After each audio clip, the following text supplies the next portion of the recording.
Um, yes, Bill, I had a lot of work. It's just been like work's been piling up. Um,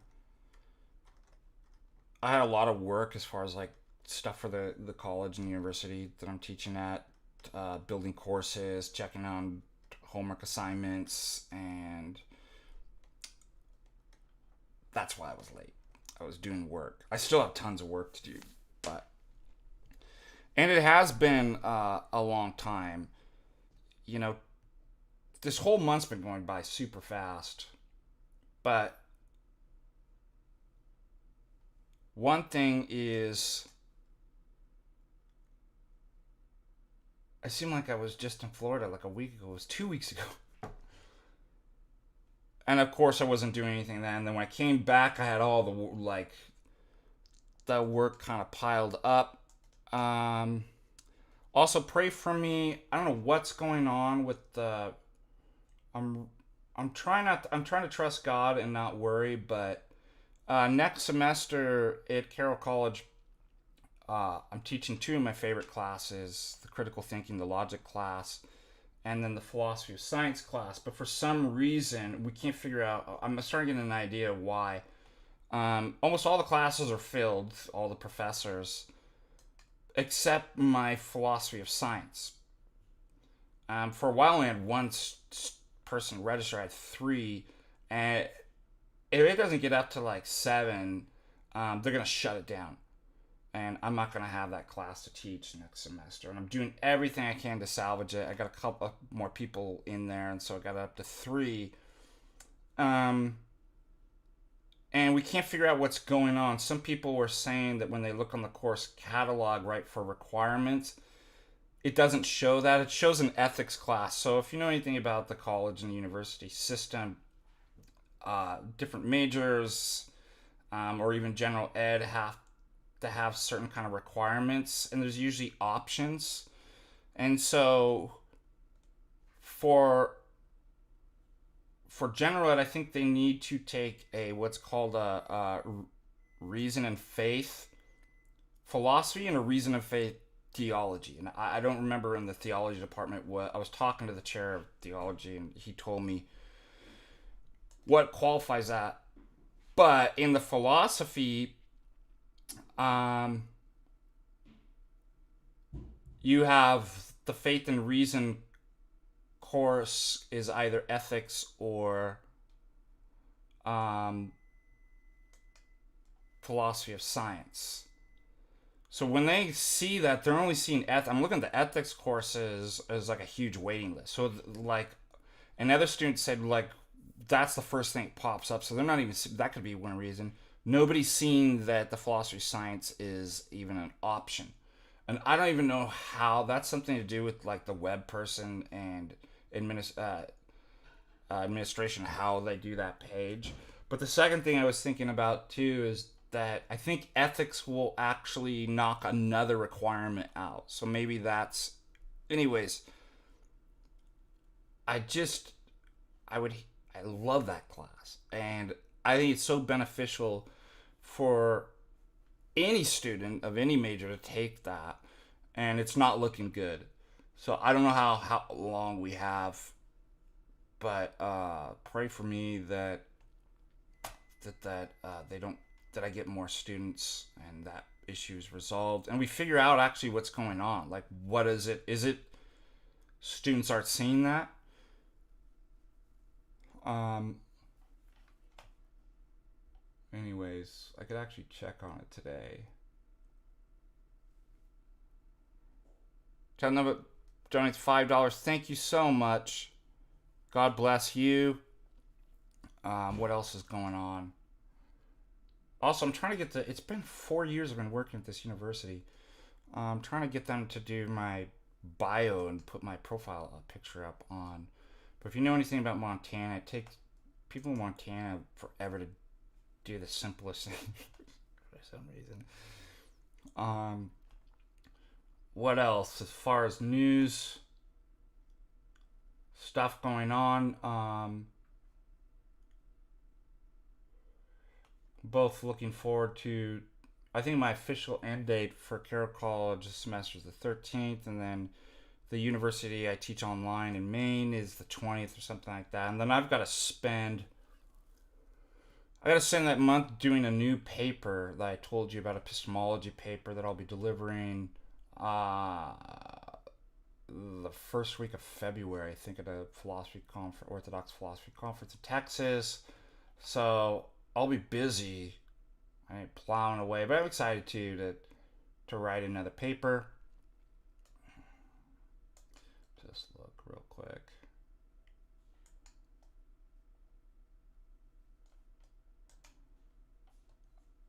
And then I will be flying out this Friday to San Antonio. Anybody lives in Texas, San Antonio. Get to hang out with some of my priest friends. Father Moses will be there with me, and some big names. Anybody that is going to be there November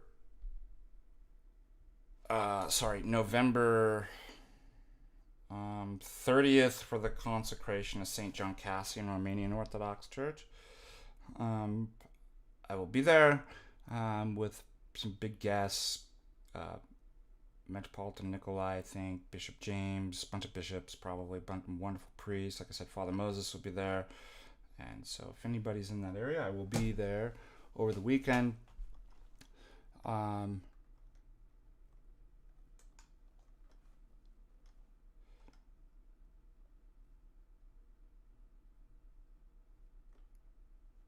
Yeah, Father Moses is great. It'll be great to finally meet him in person.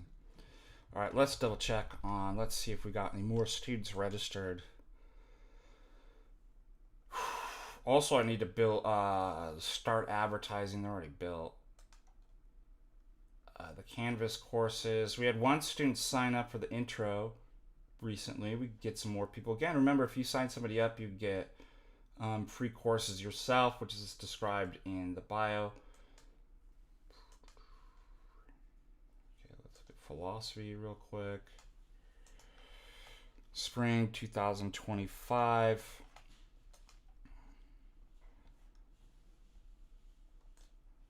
And Lord have mercy. Nope. No more people registered. What in the world?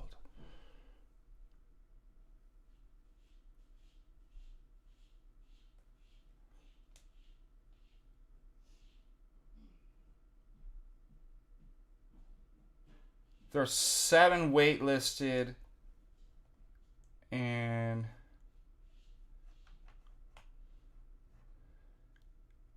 in one of the intro classes, 9 in the other. We should move these people, 5 in another.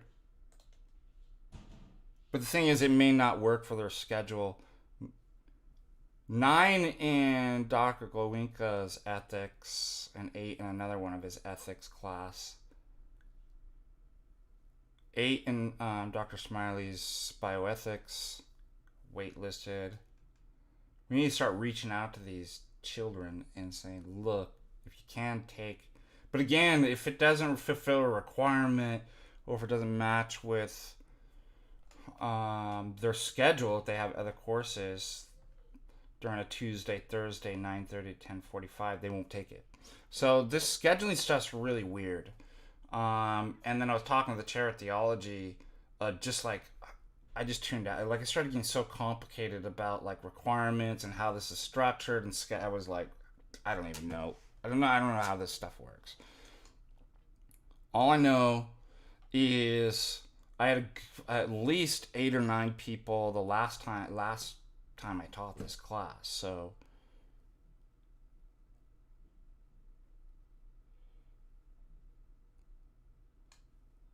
what's a UI issue?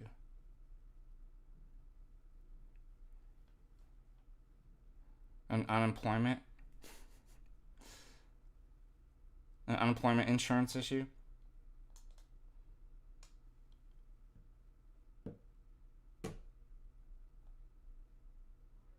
Could be user interface. And the other thing that's weird too, I'm not going to see what the students see. when they go into, so when I pop it up, I can see stuff. So it could be an interface from there. Like students, when they log in or when they're looking for courses, are going to see something entirely different than I am. No, I'm not going to be doing any services. I'm just going to be chilling when I'm in Texas. I mean, I'll go to church, but I'm not going to be serving.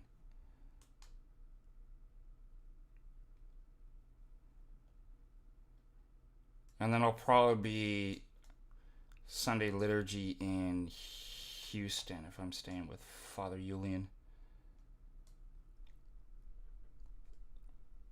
Holy Protectress, I think is the name of the parish in Houston that I'll be. No, Father Moses in Austin. I know it's a weird. I'm staying with Father Julian, whose parish is in Houston, but I think he lives, a ways outside of Houston. I will be Friday and Saturday in San Antonio. I will not be in Austin, where Father Moses' parish is. Father Moses will be down Friday and Saturday in San Antonio. And that's kind of a distance too, so. But I believe, if I remember, I will be, since I'm staying with Father Julian, in Houston on Sunday at Holy Protectress. I know it's complicated. Now, if I arranged my tickets to fly out of Austin, I probably could have been at. Look and actually see. Yeah, it's a few hours of travel between. So I don't know. I need to call Father Julian and be like, "What's going on?"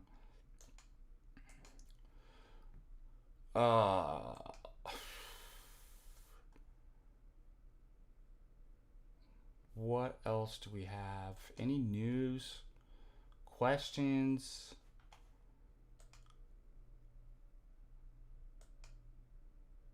Comments?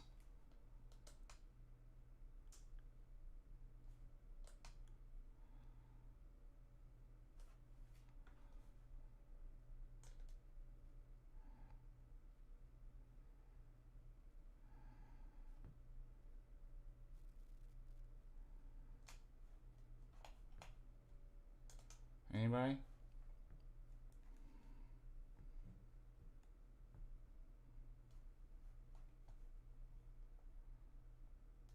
One second, I'm looking for. Oh, what did I see?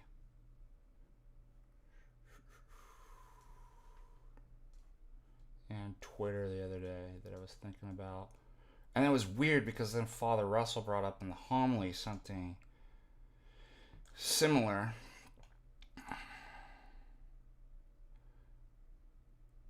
Yeah, it's the same. It's not that big of a deal for me to travel to, because it's like Montana's the same way. I mean, I drive to church every Sunday is an hour. And then Mission Parish is only 15 minutes away, but the satellite mission of the. And then if I go to see Father Andrew, that's an hour and 20 minutes in Great Falls. Kalispell's 3 hours and 20 minutes. So I'm used to.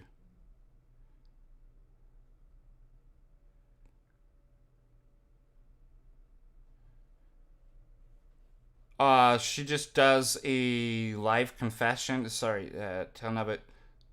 She does a live confession. It depends on what the bishop and the priest, how they receive.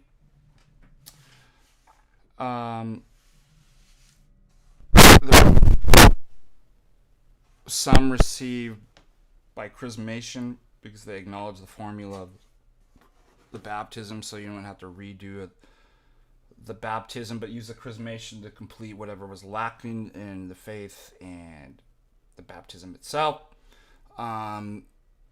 Or you typically, if it's ROCOR, they baptize everybody. That's their.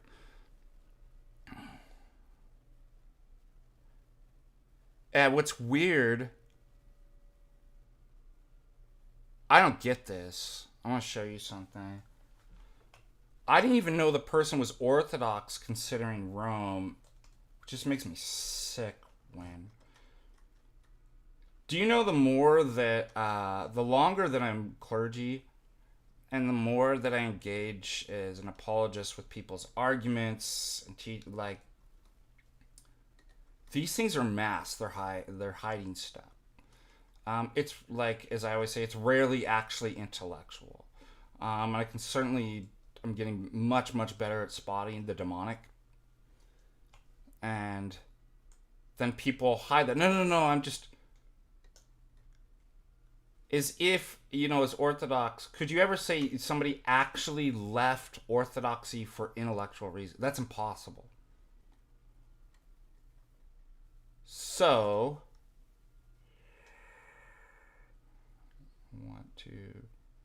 I thought this was just somebody that wasn't Orthodox, and yeah, I'll pop this up and then share. And I found they were, and it made me sick.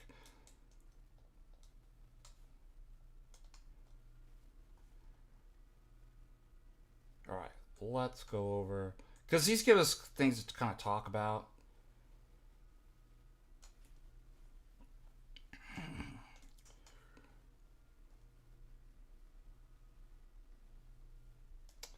It's weird. The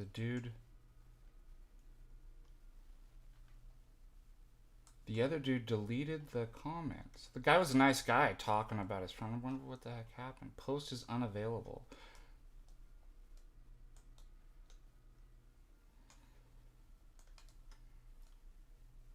I'll just read my comments.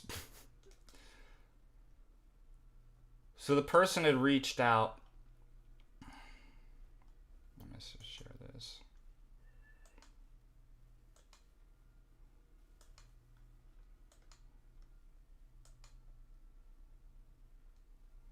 The person had reached out and said their friend is considering Rome because of Matthew 16. Proves papal supremacy. I don't get it. Help me out with this. Because they were arguing over Peter as the rock. And as we know, some fathers interpreted that passage to be Peter as the rock. His confession. Not a big deal. Give it to him. First of all, it could be both. What I don't understand is how somebody can take Matthew 16 and get anywhere near Vatican I idea of papal supremacy from Peter as the rock. I mean, that's insane. You know how much stuff you have to read into and start making up? And this is what I don't get. Okay, let me give it to you. Peter's the rock. He's the first bishop. Become Antiochian Orthodox then.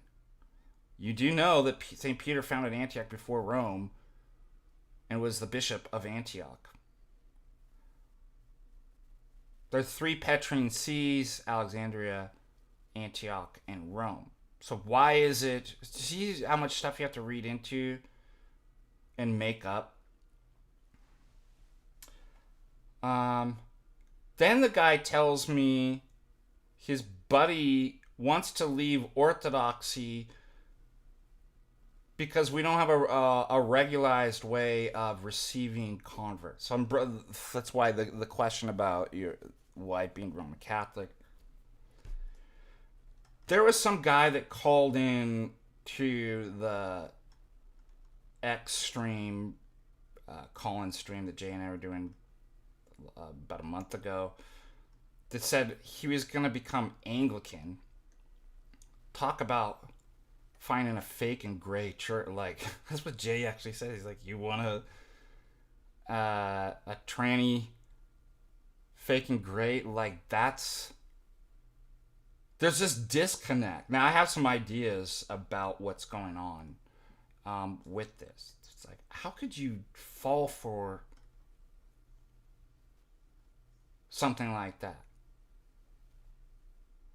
And he wouldn't address it. But anyways, this guy's beef. Notice what their beef is, right? So it's not about a church full of groomers or PDO, right? Anything practical. It's about, oh, but if I make up this abstract system and flowchart, intellectual Dungeons and Dragons game to explain Matthew 16 and all this different stuff. I mean, that's what I want, right? It has nothing to do with practical. This is how it's insanity if you think about it. And it's all ad hoc, made up systemization. And I'm going to talk about that a little bit. But it's not even logical.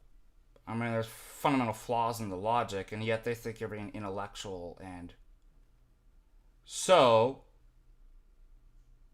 you're telling me your buddy wants to go to Rome because of Matthew 16, which is no argument for papal supremacy in that.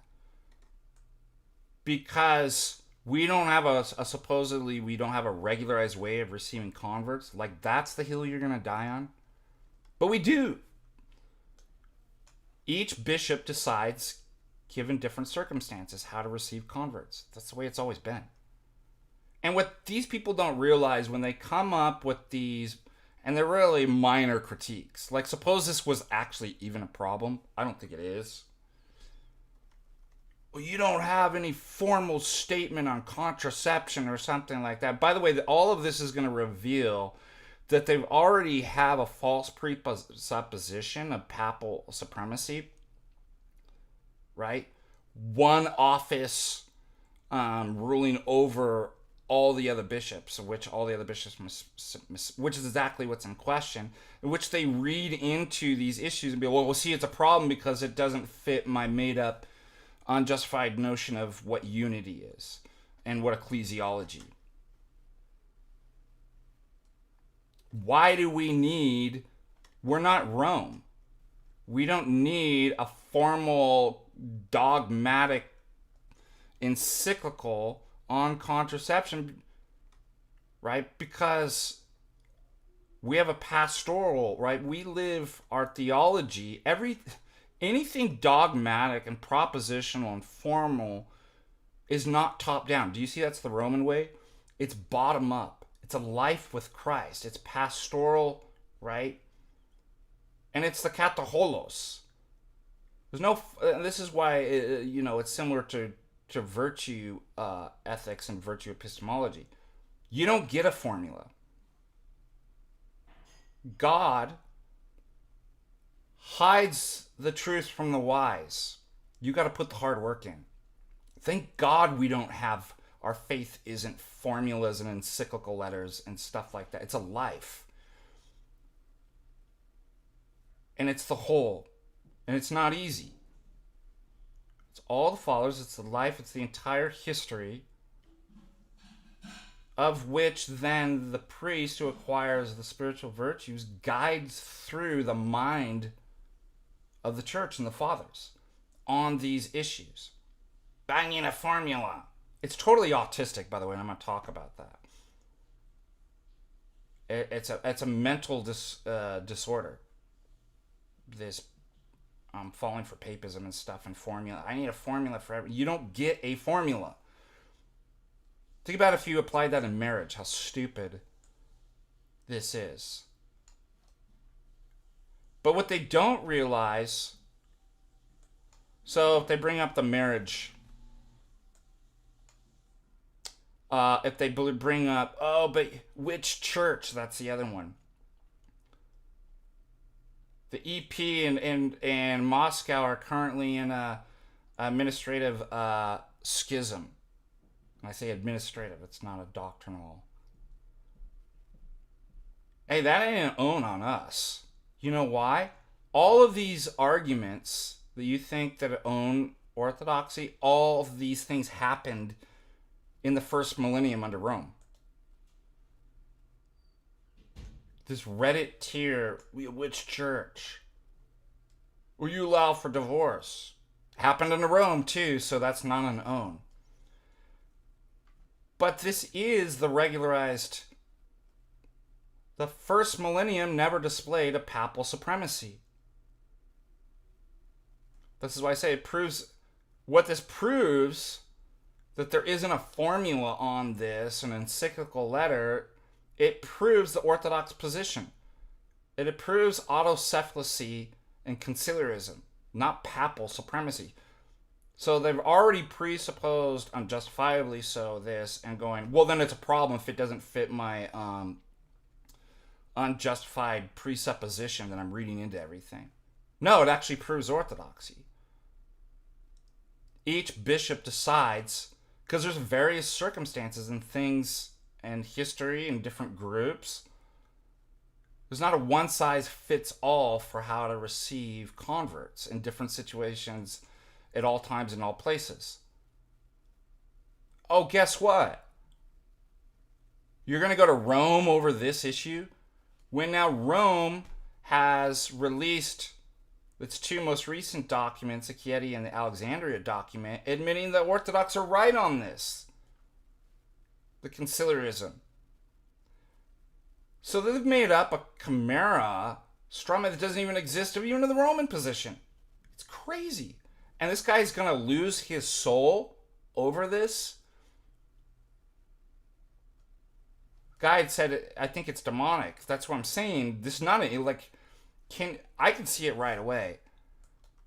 He's pretending it's an intellectual issue.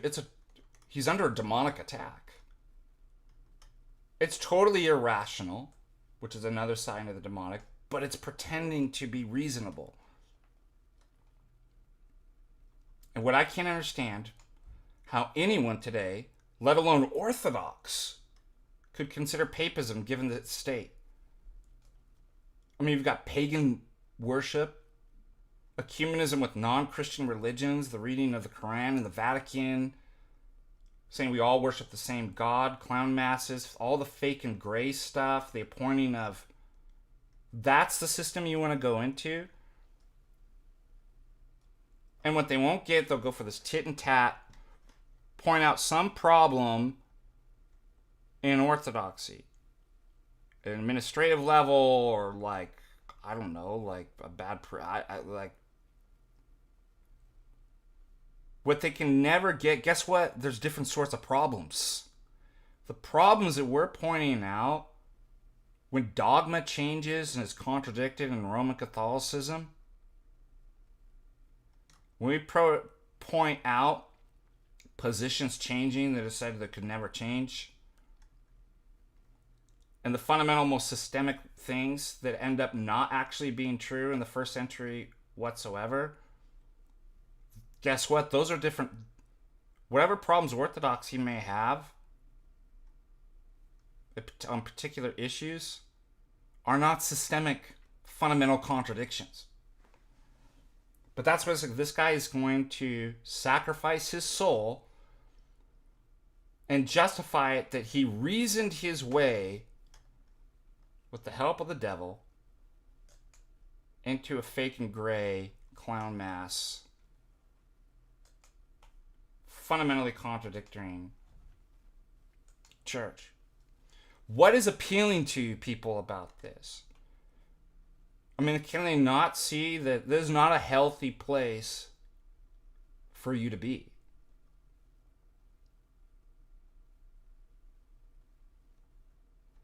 So what do? They divorce it from the reality. And they build an abstract Platonic system, autistic system, of flowcharts and Dungeons and Dragons theological maps that don't even exist, that are all ad hoc, don't match history at all. But it's true.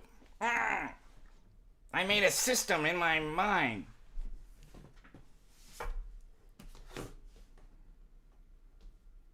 What does it profit you that you make a philosophical, scholastic, ad hoc Dungeons and Dragons flowchart system of theology only to lose your soul or to make you fake and gray. So there's something really... I'm really thinking more about this Dr. Ian McGilchrist and cognitive dysfunction of the left brain dominant spurgism, because autism is deficient in right brain. The inability to see these. Now, of course, there's a spiritual element of this, the demonic as well. And then it's put under the guise as just an intellectual issue. I don't even know who Garrett Dawn is. How can I raid somebody?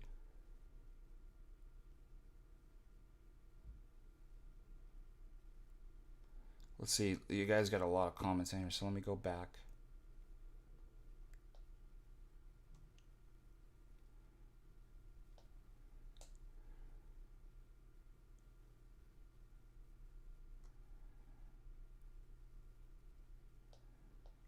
Got a lot of stuff here. Got a lot of stuff to talk about.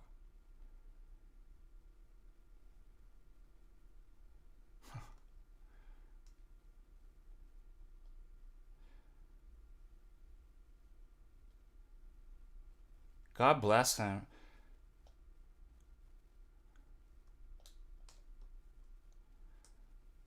Yeah, I'm sure. Omar says there's somebody on Reddit.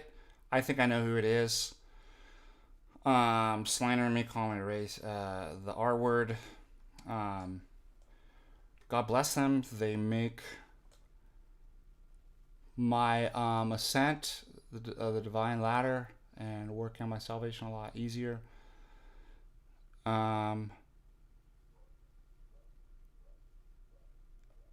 Yeah, these people have been going on, like, what's so silly about this too, saying I've been arrested for drunk driving and stuff like that, like, obviously it's so easy to check these things. So I'll pity the fool who actually just believes some rando hater. Notice too what's really interesting about all this stuff. It's probably the same guy that I'm thinking of. None of this can be confirmed. Like, nobody knows who these people are, but, like, people believe this. And don't you think that if any of this is true, you could get at least one person up here to confirm these things? It's pretty easy to talk to anybody up here. They know me, all the priests, to find out this stuff.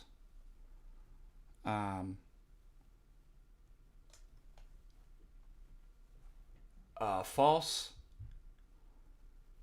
Pretty easy to find out if you have a arrest warrant. Arrest record. So they're also saying, like, I remember some of these people saying I was defrocked. Pretty easy to look up on the Episcopate website and the Romanian and see that I'm in good stand. Like priests, even if they're like under investigation or suspended, it puts it up there. We're very transparent about specifically because then anybody could just make up whatever they want. So I don't pay it much mind. And it's just a typical accuse. I can't believe people even fall for it. Like, you just accuse people of being racist and they believe it. It's classic left. It's like, guess what? That tactic's pretty much used up. Ain't nobody falling for it. Just ignore these people. So deal with that.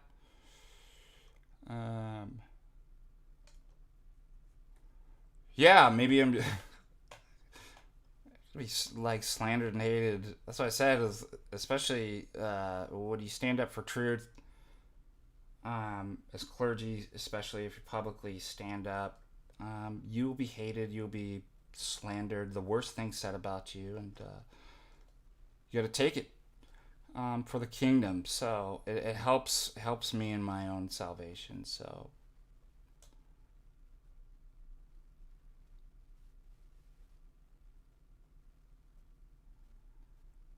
but this same guy, these same people have been like for 4 years, we're gonna get him. We've got the proof. We got. Quick, honey, bring in your boyfriend. They finally got the deacon. It's like, these people are nobody. Like, it doesn't go anywhere. If you think about the way demons work, right? They make up stories and say things, right? If you play around with those and entertain them, they'll draw you in and draw you down. And then it gives that demonic power energy too. It builds up. So the best thing is you don't even engage with these people. These people are not in good faith. I remember even parishioners getting really upset when they were coming up with all these lies.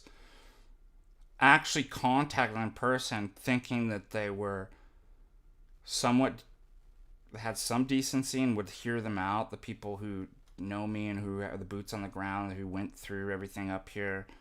No matter what evidence that you present these people, they'll never change. It's not like, interesting. That's why they're demonic. They hate us. They've gone after Father Andrew, Father Moses, Father Russell, myself, Bishop Maxim's conference. These people are demonic and they hate Christ. They hate the truth. So you're not going to reason with somebody and present them evidence because they're the ones making up the lies. It's not that they got stuff wrong. They know what they're doing. They made these things up. And it's best not to even, they're nobodies too. They don't have any social media presence. They don't have any credentials. They're not anybody in the community. So it's just best to let them be. Pray for them. Okay, moving on. Oh, man shall not live on bread alone. Were those your comments? X is weird sometimes. Anyways, we're going over those things. Technical graphics, exactly. It's an illogical legalism. It presents itself as logical.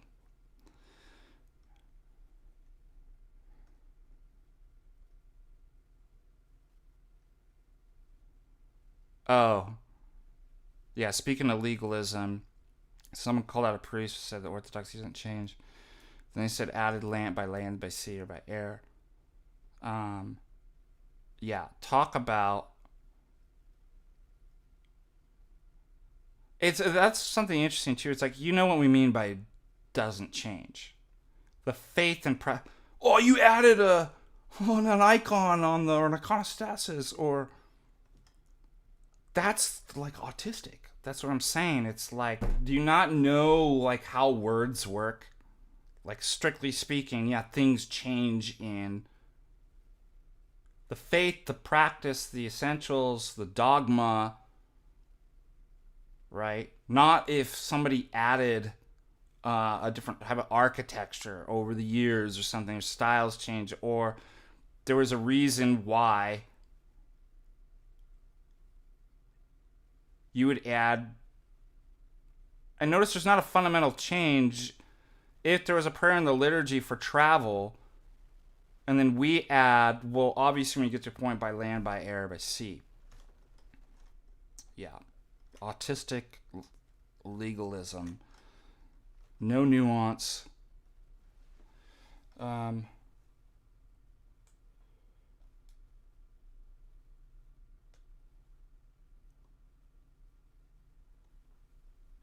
Now, Omar, what's really interesting, these people, the Roman Catholics, with the whole, I got you, orthodoxy, um, allows for divorce. By the way, it's not quite clear that that's not quite true. As one priest says, we have no service of divorce. There's no service that we perform for divorce. It's a recognition of a fallen world of things and a willingness through economia to meet somebody so that they may save their souls. That's what. We don't do divorces. There's no right of divorce in Orthodoxy. So notice the Pharisaical legalism. They roam to follow a formula, would lose people's soul. Just, well, we got the formula preserved. At least we didn't. It's very Talmudic, right? Because what do? Well, then we trick God because actually we can get anybody out of it. We'll just call it, I'm blanking on the name.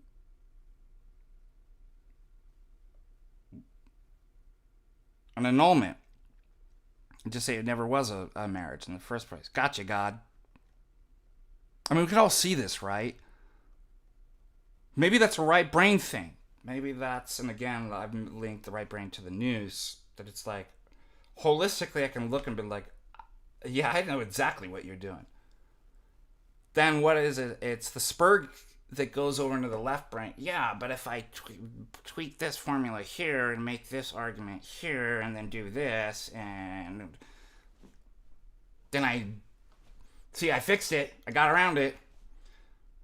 Not realizing how actually illogical it is. Now, I like to bring up, I'm not a Trekkie or anything, but there was a good old episode in Star Trek about, so Spock's an autist, obviously. He's autistic. He totally, Captain, that's not logical. Logic. Well, logic.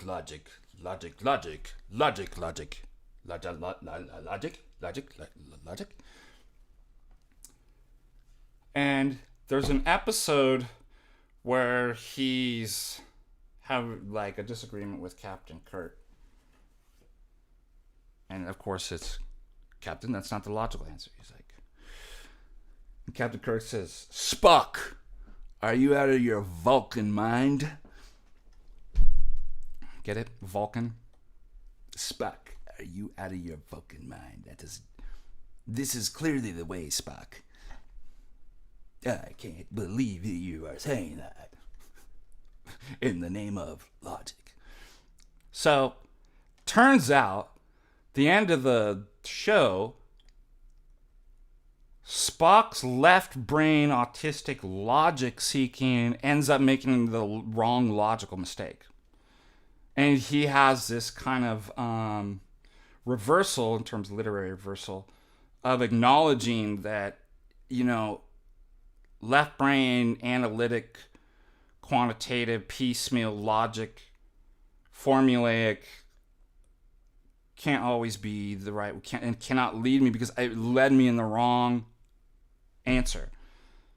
And I made a mistake. And I always liked that episode, that he was able to realize that the left brain must become subservient to the right brain. And you can see it in this case, it's like, you know where it leads you wrong? That you think that you can papal lawyer, Pharisaical legal, argue your way around the whole marriage thing by going, well, we'll call it annulment and never. Because an annulment can basically be done to any marriage, that means, guess what? You're ended up, like, the consequences of that is, it means that no Roman Catholic actually knows if they're ever married. If annulment means you were never married, and you can do that for any marriage, basically, practically speaking, that means no Catholic actually knows that they're married. Congratulations. Your logic has led you to something far worse than what you were originally trying to solve. And again, that ain't alone on us. That was happening in the first millennium. So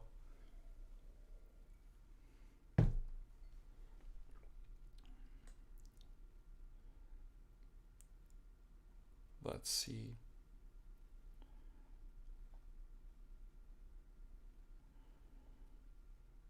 Go back up.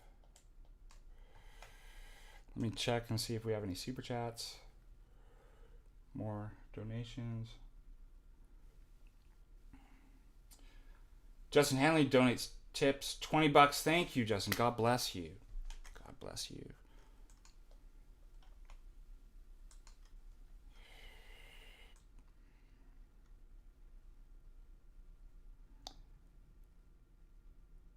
All right. By the way, here's another thought for you. I was talking to Jay and it just dawned on me. So, because Father Russell, when he was talking about the Immaculate Conception, the Roman Catholic dogma, what year was that dogmatized? Immaculate Conception year. 1854. I believe it was the Dominicans that didn't actually want to accept that. That would make sense because Aquinas didn't accept that. And the papacy put pressure on them and they conceded. But Jay and I were talking, you know where the whole Immaculate Conception comes from? A vision.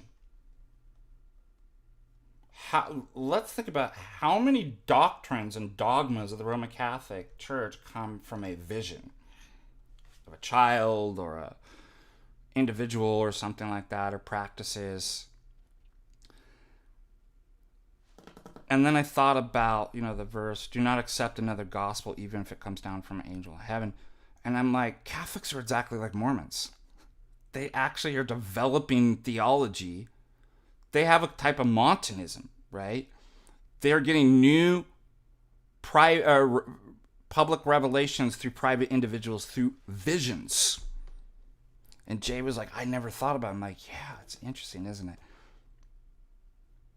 Sacred Heart worship, all the various practices, the dogmatic, the dogmas about Mary and Immaculate Conception and these different things come from Mormon-like visions. And they're obsessed with it. So what's really interesting too is some people, Mormons, had said that Mormons don't really have obviously any objective kind of epistemological standards of justification. It's very subjective and emotional. I feel like, and I think Father Paul in Utah had done a video on it. It was really interesting. But if you think about, there's a huge group in Roman Catholics that are exactly like that. It's a subjective, emotive vision cult. Oh, there's this vision, the miracle of this proves the... So Mormons, Catholics are like Mormons.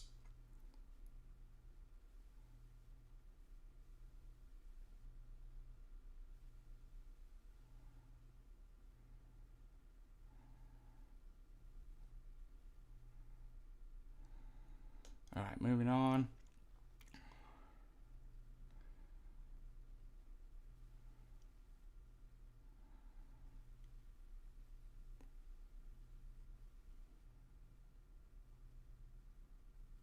Yeah, so Omar, you noticed a thing too about guys spurging out on Jay. Um, Moses says, seems like a Chinese finger trap of Van Dagger for the left brain.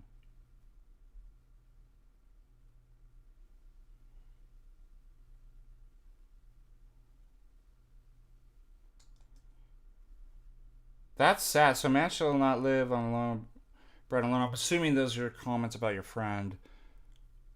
Um, but I wonder what has a lot of discontents. Yeah.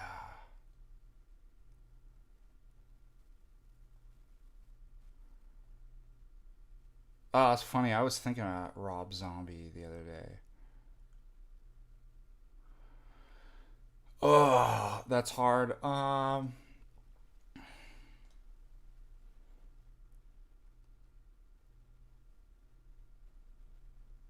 Start with the things that are like obviously don't like watch Rob Zombie movies and stuff like. Doesn't mean every Rob Zombie song can't be listened to or something like that. Um, Glenn Danzig, Misfits. No, but I would start with the stuff that's definitely stirs up your passions or like definitely just blatantly looks evil. And then again, you can just slowly progress as you progress through orthodoxy, slowly start to remove more and more kind of stuff. You'll get a better, you'll have, your spiritual eyes will grow stronger to be able to kind of see that it's like, this stuff's really not. But you don't want to be like a puritanical. It's a recipe for disaster, spiritually speaking. To be like, I'm getting rid of all my secular music, and I will never go to a secular movie, or drink secular coffee. Patristic Faith, dude. There you go. I should lean into that. Yeah, man. You ain't drinking the beans of the Holy brewed for the Holy Spirit. You with the devil. But you see, like, this is just the puritanicalism stuff. Christ always asks us, he meets us where we're at. Now, things that are objectively, obviously evil. I'm not. But as far as your spiritual development, Christ is going to meet you where you're at. What can you give? In terms of service, what can you give up? We're going into a fast. And then if you're in a new calendar, you're already in it. And the whole purpose is to make you better. Not add up merits and see how much you can do and stuff like that. And the devil would try. I was talking to the high school, Sunday school yesterday. I'm like, the devil will trick you to make you think you gotta do it all at once. And if you don't, you're a failure. And you will fail. And then he'll go, ha ha ha, I told you, you're no good. So focus on, I think again, start with the extremes. Like this stuff you've just got to cut out for the betterment of your soul. And as you proceed in doing the basics, the prayers and going to confession, and you'll start to see that, like, and then there's other stuff too. It's just like, I don't need it. But yeah, there's songs that I just like, I can't listen to anymore. That like, and you'll see that it's just like, it's bad. Like I can feel it, spiritually speaking. So great question.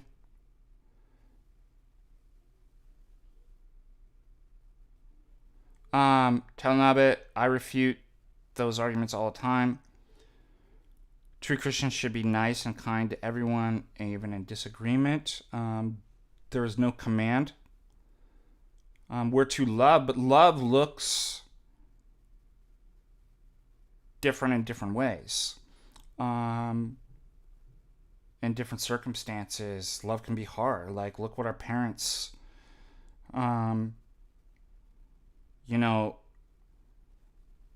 execution could be even loving too. Like, so, I mean, this is there. The second thing I would add is there is no virtue, even philosophically or in antiquity, called nicety. Right? And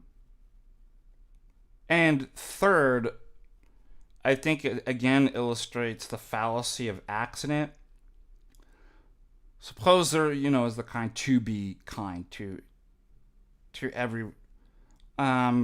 There's clearly cases where it's inappropriate to be kind to somebody. Right? It's uncalled for. And so what the fallacy of accident is a general rule applied to a rule that's applied to instances not intended to include. For example, you should always give the moral rule, you should always give property back to its rightful owner. And you borrow your neighbor's hunting rifle. And Your neighbor has a psychotic break and is threatening to kill his family and all the neighbors around. And then, well, by the way, he's asking for his rifle back. And you're like, well, if you're an autist, you'll be like, well, the formula says, the ethical rule, I've got to give property back to its rightful owner. That's what we call the fallacy of the accident. It's not intended to include stuff like that. So again, it requires a level of kind of nuance. And again, right brain. It's autistic and incorrect to think about these things totally in terms of the left brain and be like, the formula says, always be kind in every... One thing that I've talked to you about too, I mean, think about some of the best priests I know. They're the moral examples. Are they always gentle and kind with people? Sometimes I've seen priests call people that are not kind because the person needs to hear that at that. They get salty or they're doing something where they need to be called out. So are the priests wrong for doing that? Did Christ not rebuke? Was he kind when he was turning the tables over? Calling the Pharisees a den of vipers? I mean, do you see how stupid this is? And what we really need to locate this sociologically and historically, this is an effeminization of Christianity. That you're supposed to just, be this hippie, meek, gentle person at all times and in all things. Do not forget about, we have warrior saints who are saints because they wiped out the enemy. St. Alexander Nevsky, Sfinte Stefan cel Mare, Saint Stephen the Great, who, when he wiped out the Muslim, he built a church to God to thank God for wiping out the enemy. So these people, again, like anything, have a false presupposition, a very modern, contemporary idea that's effeminate, and they're going to read their unjustified epistemic first principle back into everything. That will see this and see this. So also, in terms of debate and rhetoric, sometimes it's very useful not to be nice at times, because people are hiding stuff. People put on a surface facade. Oh, I'm so well, I'm just... How many times have you heard this when people call in, well, I just want to know, Jay, I'm just... And I thought about this the other day. Mormons are great at this. Mormons are great at an aesthetic, an appearance. Sort of reminded me of, like, growing up, the different, like, counterculture groups and scenes and stuff like that. There's nothing philosophical about them. They're not logically or philosophically coherent. But they had a feel. And they had a look, an aesthetic, a sound. And, as a young teenager, before you've kind of learned the experience and learned how to kind of logically think through and what's kind of required for justification for something to be true, you feel stuff. You're very emotional. Think about crushes you had. I was talking to my subdeacon and I'm like, that was ridiculous. Thinking back, the way that crushes made you feel in high school, like total out of control emotion. Like, nobody should be feeling that level of... I mean, you're literally out of your mind. I'm like, thank God I'm past those years. It's just like, you're easily swayed and manipulated. If you're totally emotional, you see a scene, you see something that's like, I like that, and you're into it. So it's kind of like, it's even in terms of subculture and counterculture, it's like cultish. And it operates completely on emotions devoid of any kind of logic or reasoning. Okay, so then I was thinking about, well, Mormonism's kind of like that. And they do really well at making an aesthetic, a feel, a vibe. Clean cut, the family, the kind, gentle, humble servant, conservative, morally pure, blah, blah, blah.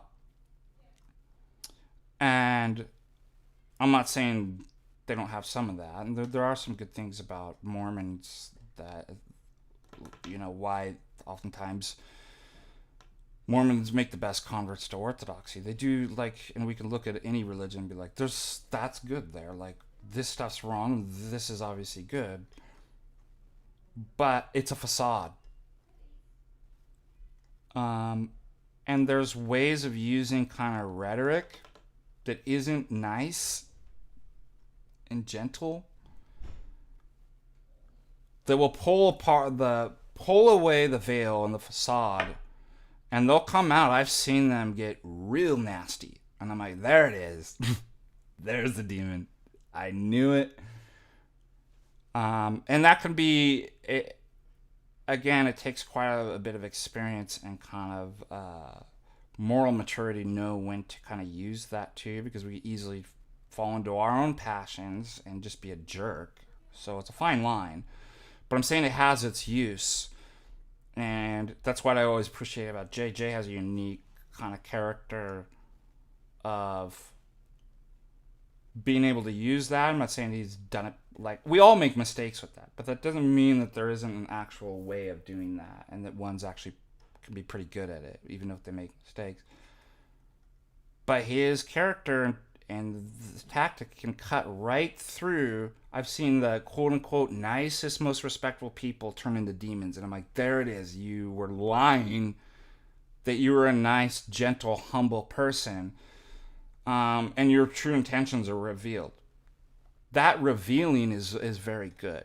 And being kind to everybody all the time isn't going to reveal anything. When everybody gets their way and you do what they want them to do, you don't see who the person is. You want to know who a person really is? When they don't get their way. And I had a beautiful confession with Father. I'm not going to go into the complete details, but I'll tell you one of the insights that I got. And I've had it before, and I've told Father that. What sort of person do you want to be? I'm like, I know exactly what I want to be. I want to be the sort of person that when I don't get my way, when things are taken away from me, when people say all manner of evil against me, that I was arrested for drunk driving and lies that I'm the R word. I want to be, when I don't get my way, and when people lie and slander me, when I lose stuff, I want to be the person that says, there's a joyous man. I want to be the sort of person that I'm not angry, I'm not vindictive, I'm not vengeful, I'm not upset. Nothing can touch me because I know God. And all these demonic darts hitting me. I mean, look at Job. Wife says, curse God and die. I want to be the opposite of it. Like, I got to work to get there. If I was taking everything, my family, my health and boils, and everything will be taken away from me. So these are opportunities to practice. I want to be the type of person to be like, yeah, he's just full of joy. And that will save the world. That, if I can work on that, and that's what I want. So what do? We're going into a fast. If you're on the old calendar, you take away things that you want. And then you look at yourself. Who am I? What sort of person am I when I don't get my way? And that's where you can really see who the person is.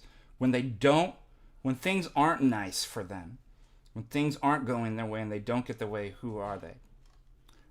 So, again, that's why it's inappropriate to be nice to people at all times and gentle. You're not going to help them.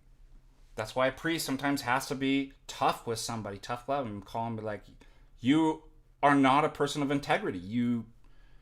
You're a liar. You're a cheater. You take advantage of people. I mean, if I've seen priests have to say that to people. You're not repentant. I do not give you absolution. I've seen that. I do not give you the blessing. I've seen that. That's not gentle and meek. It's a hard thing to hear. But it shows the person, like, what are you going to do when... I remember my spiritual father, when I was in California, I was on the new calendar at the time, and of course, Christmas time was just full of services. And Christ is Lord and God Savior and first in my life, in the church. And Christmas is about the nativity of our Lord and Savior, Jesus Christ. My family is second to you. I share that with, but because of the secularization of our society, and my parents aren't secular, they're Protestants, but it's hard for somebody who's secular or outside of Orthodoxy to understand, like, what the service of nativity means for us. And that I'm a servant, I'm clergy, I serve the church, that's my job. And that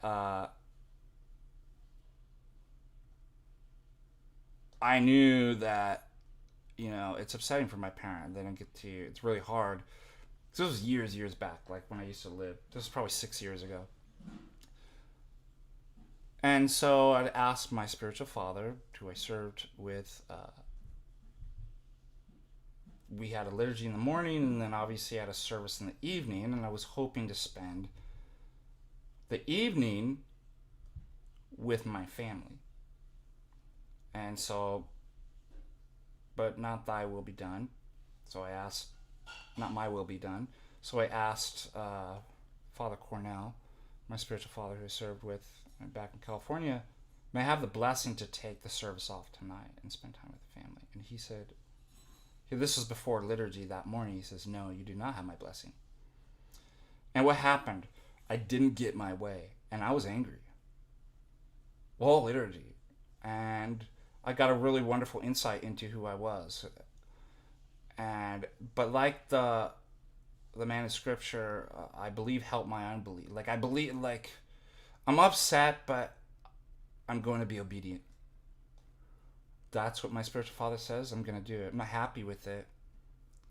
And I went the whole service, and I had to wrestle with myself, like, quit being upset. And I found a way to, I accepted it. And I began to calm down, but it was a struggle, and I needed to go through that. And as the end of the liturgy, and I've cleaned up, and I've divested, I'm walking out the door. I didn't argue with I didn't say you're wrong for this, or please, Father, I can't, you don't. I accepted it. And I released myself from being angry from it. It took me a while. It took me a whole liturgy to get through that, to release it and not be angry. And I think my spiritual father knew that, but it was a test. And as I was walking out the door, he says, Deacon, stop. And I turn around, he says, I give you the blessing. And I'm like, so there's a perfect example of him working with, he was harsh. But if he wasn't, I wouldn't have learned, I wouldn't have grown. I wouldn't, there's an insight into obedience, an insight into myself about when I don't get my way. So, anyways, let's look at other. Got another super chat donation. Thank you very much. We have Nurgle Nurgle, $2. Thank you so much. A Kingdom Kid donates $1.99. What parish this Sunday, Father? Thank you. As far as I know, this Sunday I will be in Houston at the Veil of the Holy Protection on Beech Nut in Houston, Father Julian's parish. Again, I'm not serving. I'm just going there, so I'll be with you in worship. But unless things change, as far as I know, I need to call UNC about that stuff. But that's where I will be. Friday and Saturday, I will be in San Antonio at St. John Cassian's for their consecration and festivities.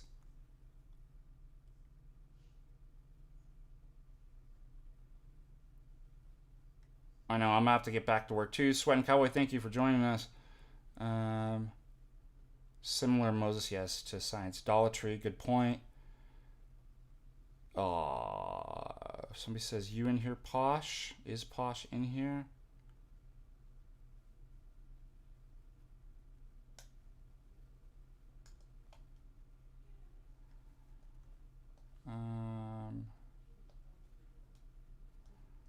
Yeah, you could get defrocked for if you're a priest accepting confessions when you haven't had the blessing.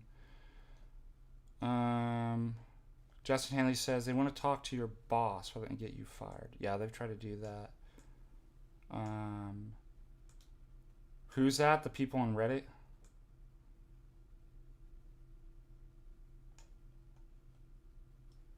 Yeah, they go for the classic R word, like he's a racist. He's got a.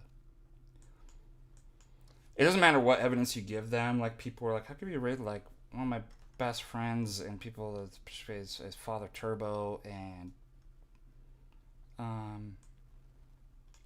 that's he just brought him on to hide his. Do you see?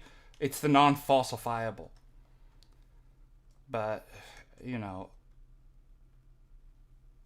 it's not what you think that you can convince people. It's what you can prove. There's never any proof of these. They've been doing this for 4 years. Like, think about the amount of time and hit, like what they must feel like constantly. I don't even talk to these people. That they're gonna spend all of their time dreaming up lies and trying to contact my work and.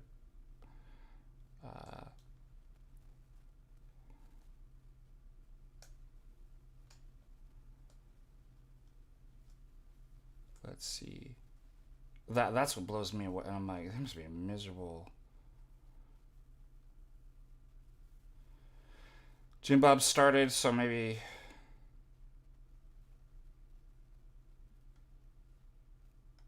Yeah, I should qualify different Father Paul's. Moses. There's Father Paul that we're talking about here is the one in Utah.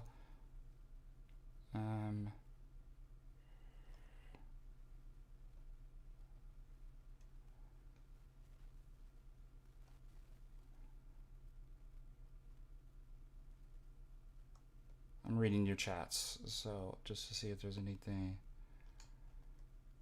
Somebody asked a good question. They asked, is there a big difference between new calendars and old calendars? So this is a bit confusing, these words. Our church is on 2 different calendars for various reasons, and it's all Masonic and stuff like that. There's the Julian and the Revised Julian. Mainly had to do the astronomical bodies getting off the calendar. We're currently on the old, what we call the old calendar.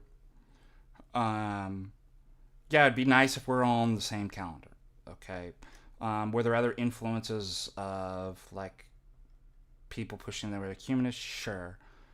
And again, it would be nice to. But when we say old calendarists, so not are you on the old calendar, but old calendarists are a schismatic group that aren't Orthodox. They are a group of people that were Orthodox that. A lot of them were part of Rocor, and because of this issue alone was a hill they're going to die on, they separated from the church.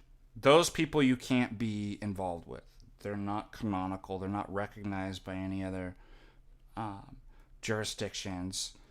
And so, again, it's always the weirdest things these people are going to die, like the hill they're going to die on. And whatever issues there are in the Orthodox Church, again, this is not a fundamental systemic or error in orthodoxy or contradiction in the faith.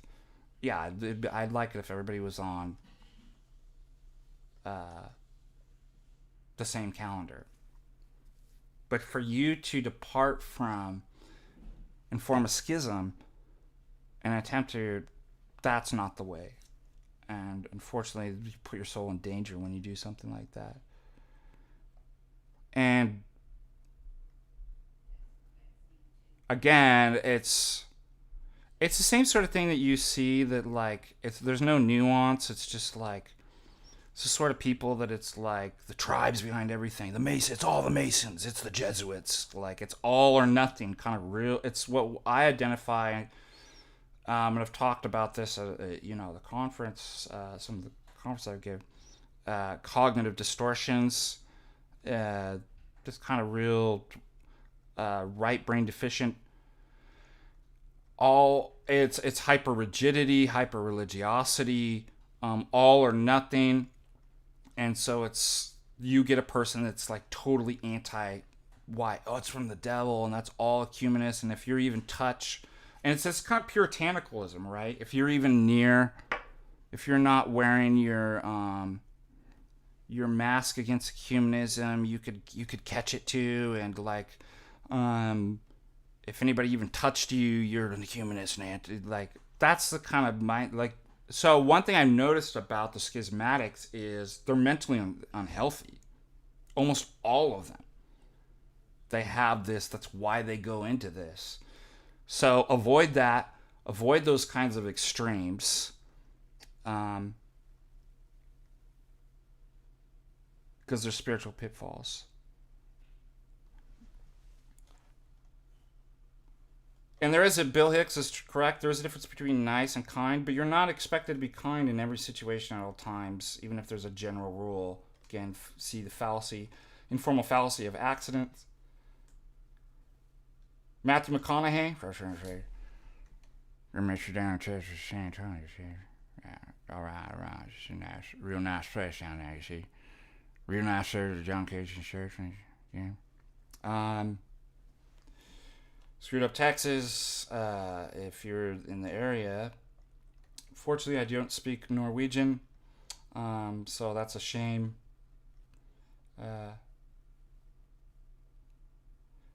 Rum Lover, we addressed this, but the great question, I'll address it again. How do you respond to the papalists who bring up Moscow and Greece divide? And by the way, it's not Greece, it's the EP. The Metropolitan of Greece is a separate jurisdiction. If that's a own, on us, it refutes Roman Catholicism. Because guess what? In the first millennium, Rome was part of the church. These jurisdictional administrative schisms, and that's what they are, occurred under Rome, when Rome was. So, first of all, again, it's another example of I created my own arbitrary, unjustified notion of unity and what the church is, and if it doesn't fit that, then you're not the church. So, it's a failure to understand that, and again, it's this Vatican I understanding of unity of what the church is, read back into all of history, that cannot be found anywhere in the first millennium. What we do see is autocephaly. And again, I don't know how this is owned when now Rome has its recent documents, Chieti and Alexandria, admit 90% of the Orthodox position and admit that it's actually our ecclesiology of synodality and conciliarity and autocephaly. So again, another own, like, if there's arguments you can make that aren't owns because they undercut your own position. So that's what. Number two, again, it's reading in a false presupposition and idea of what unity and ecclesiology is. Synodality, conciliarity, to be kataholos. If we have 14 patriarchs, think about them in like a circle. If two, and think about the circle is the circle of life, the energy of God, the church. Okay. If two break in an administrative jurisdiction, are they connected and recognized are they receiving the current? The current is the life. The Holy Spirit is the Katholos, the Catholic Church. Um, Despite an administrative schism temporarily, and they're eventually resolved. We see this all throughout history. They're still part of the church. So it's an incorrect question to say which church, because it's a category error that you've already arbitrarily and justifiably assumed church can only look one way. So it's a it's a fallacy to ask that. So each one is the church, because what the church is not monarchical papal supremacy, but synodality, conciliar synodality, autocephaly. So they're all the church, as long as and what does Scripture say? To ordain a bishop, right? The normative that you might find placed in history once in a while, but remember it says where two or three are gathered. And the canons actually state that a bishop must be ordained or consecrated two or three. That's the vision of what synodality, right? So that means to be a bishop, to like a Saint Ignatius of Antioch says, where the church is where the bishop is. Well, who's the bishop? The one who's recognized by at least two or three other bishops, at least another. So this is why the schismatics can't be, they're not recognized by anybody. They're off by themselves. They're no longer part of Katholos, right? But they built an abstract system. Oh, but we hold all the facts and with the faith. It's like, yeah, but it's a living faith to be plugged into, right? The life and spirit of the church. So if you break off, just like a branch off of a tree, it's no longer living. So because two branches might not be connected, they're connected to some other life source within a bishop in the church. And so again, it's just historically inaccurate too. It's like these things happened all the time. They happened when Rome in the first millennium. So they can't use those arguments. But good question.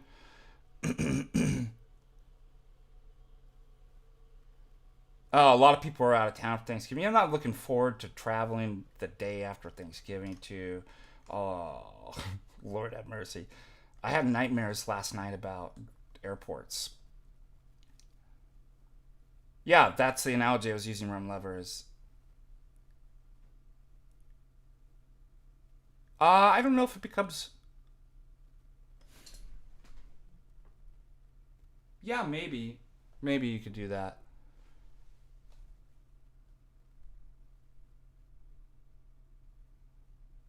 Yes, we also have energies. I don't know. That's good. I'll have to think about. Oh, cool. Let me just look. One more review of the super chats and then I'll depart because I have a lot of stuff to do today.